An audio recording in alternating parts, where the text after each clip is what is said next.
dialética da história e da proposta de participação e solidariedade.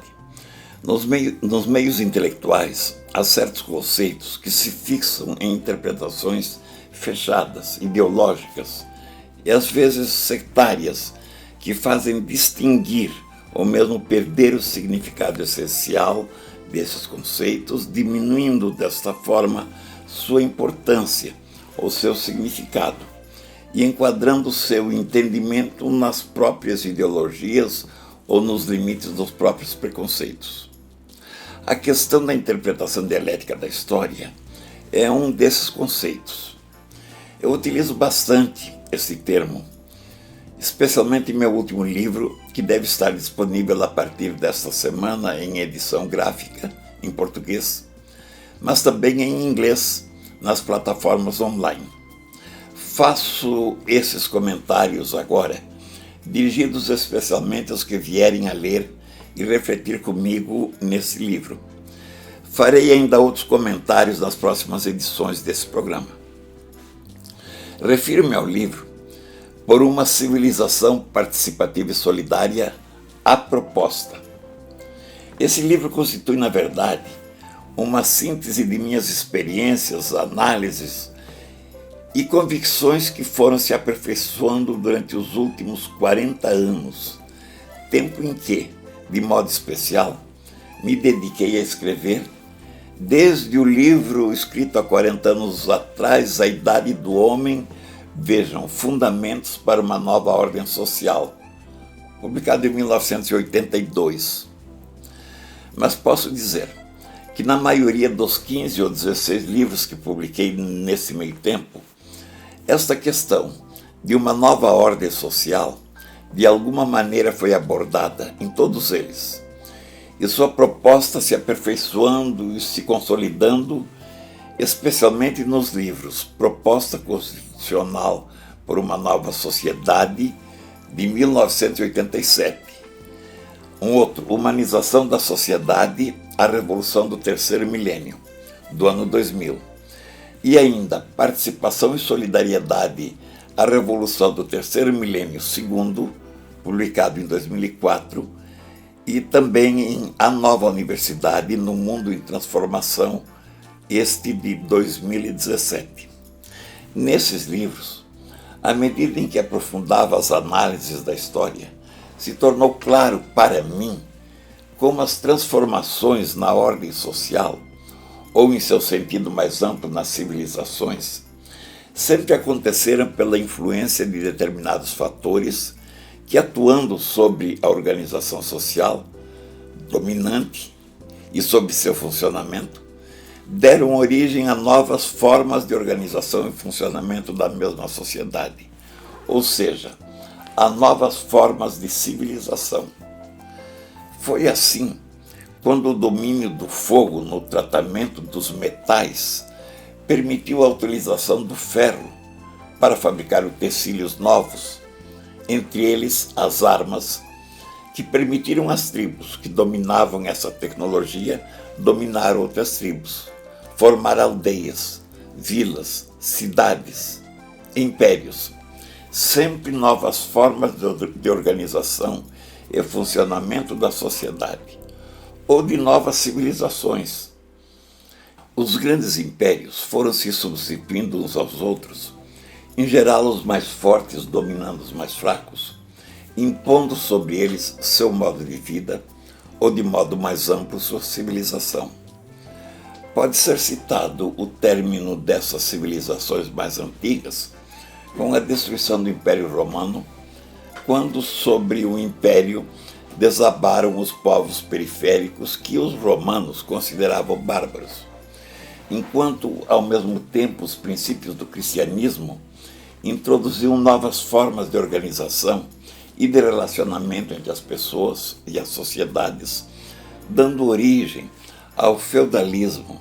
a nova organização que durante séculos predominou na história. Depois, no contexto do desenvolvimento das artes e da ciência, especialmente das ciências experimentais, na Renascença, várias descobertas, entre elas a descoberta da máquina a vapor, consolidou uma nova classe social, a burguesia, que lenta, mas inexoravelmente, desde o auge do feudalismo, vinha acumulando riquezas ou capitais.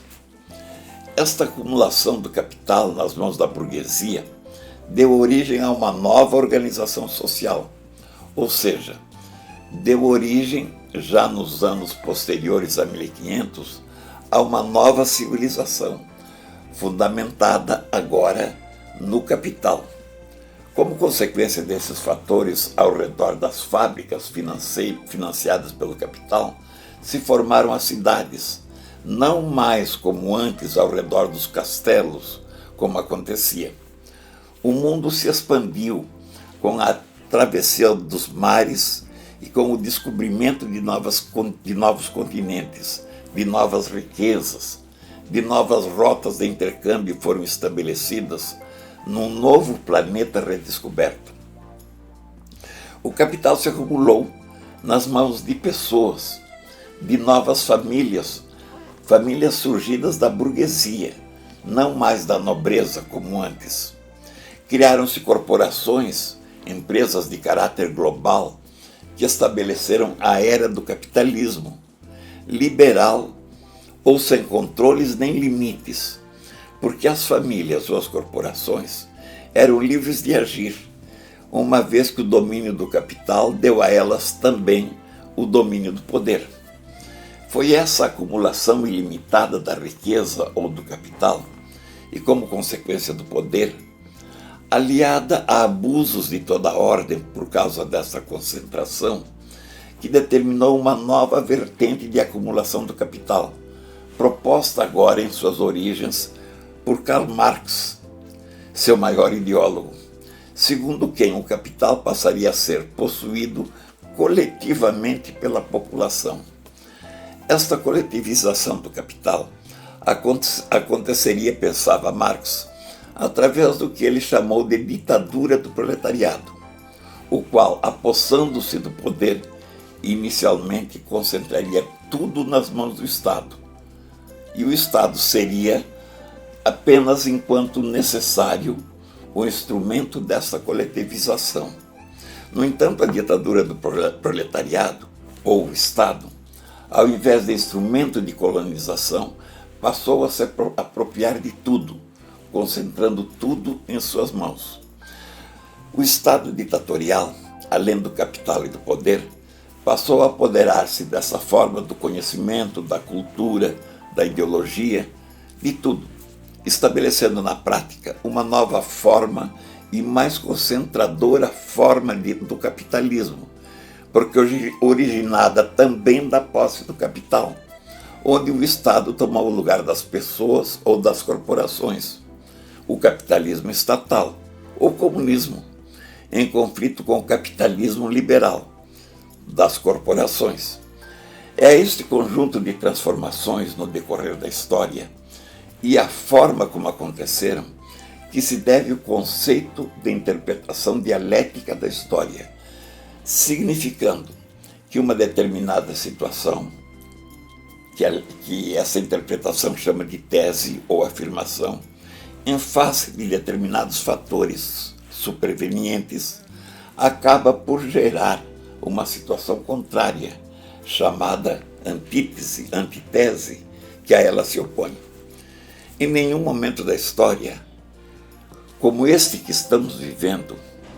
esta dialética ou este conflito entre uma realidade, o capitalismo das corporações, ou liberal, e o capitalismo de um lado, e de outro, o capitalismo do Estado, ou socialismo, em sua forma extrema, o comunismo, foram tão evidentes. No entanto, esse conflito, também chamado entre esquerda e direita, dentro do conceito da interpretação dialética da história, representa o conflito entre a tese, o capitalismo que chegou primeiro, e sua antítese, o comunismo, ou num sentido mais amplo, o socialismo. O grande erro na opção entre esses dois contrários, a tese e a antítese, ou a esquerda e a direita, ou o capitalismo estatal versus o capitalismo liberal consiste no fato de que essas ideologias ou essas propostas imaginam que podem interromper o caminho ou a evolução da história, perpetuando-se como organizações imutáveis da sociedade, desconhecendo o mundo mutante, esse mundo que muda a que nós chegamos. Elas, a esquerda e a direita, ou o capitalismo estatal e o capitalismo liberal, imaginam firmar-se como realidades definitivas, na qual uma acabará por prevalecer sobre a outra,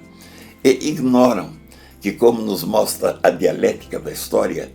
é inevitável o advento de uma nova síntese, que, ultrapassando a tese e a antítese, falo em termos da lei da dialética da história, ultrapassando a esquerda e a direita, o capitalismo liberal ou o capitalismo estatal estabelecerá necessariamente uma nova civilização. Sempre foi assim na história. E agora não será diferente, apesar dos que não acreditam ou dos que se opõem. Também sempre foi assim na história. Os que não acreditavam e se opunham. Se, como vimos, esta continuidade da história ou as transformações da civilização não acontecem por iniciativa dos modelos civilizados existentes, mas acontece por fatores determinantes dessa mudança, é preciso perceber que nunca na história se fizeram presentes de forma tão ampla e com tal força e tal velocidade os fatores que transformam a civilização. Refiro-me aos avanços da ciência e da tecnologia. Mas, além disto, é preciso conceber e considerar nesta análise que, paralelamente a esses avanços, existe em todo o planeta o que chamo de massa de consciência, que rejeita a utilização dos avanços da ciência e da tecnologia para exacerbar a competição, a concentração do capital e de tudo o que acompanha o capital, como vimos, eliminando de seus benefícios e, por consequência, parcelas da população em crescimento. É preciso perceber e considerar também que essa mesma massa de consciência exige a adoção de novos valores,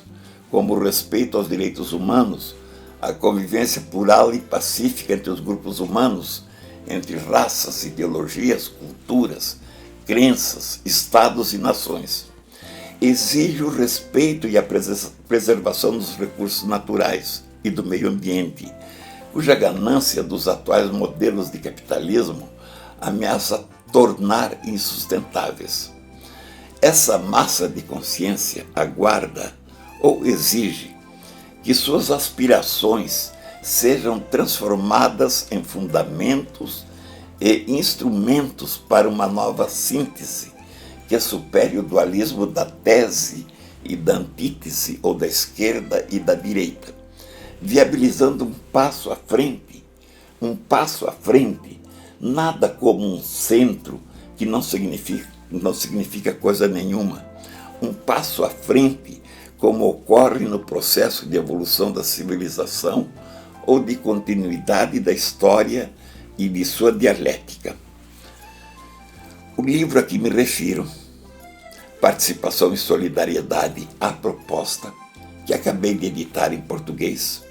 e que em breve poderá ser acessado também em inglês em edição online, constitui uma análise e uma proposta para a construção dessa nova civilização. Uma nova síntese que supera a tese e sua antítese, ou a esquerda e a direita, ou o capitalismo das corporações ou do Estado, pela força da massa de consciência e das transformações impostas pela ciência e pela tecnologia. Sempre foi assim na história. E apesar dos que não acreditam ou se opõem, o que também sempre foi assim. A proposta, o livro, constitui, pois, um passo à frente, ultrapassando os conflitos entre a direita e a esquerda, repito, ou entre o capitalismo e o socialismo, harmonizando o processo civilizatório, ou seja, o mundo transformado pelos avanços da ciência e da tecnologia com as aspirações da sociedade, expressos pela massa de consciência, que rejeita os desvios decorrentes do mau uso dos avanços científicos e tecnológicos e aspira ou exige novos valores, que o livro resume na participação e na solidariedade, e que hão de fundamentar a nova civilização desconcentrada para ser participativa, cooperativa para ser humana, de acordo com os valores ou os anseios da massa de consciência.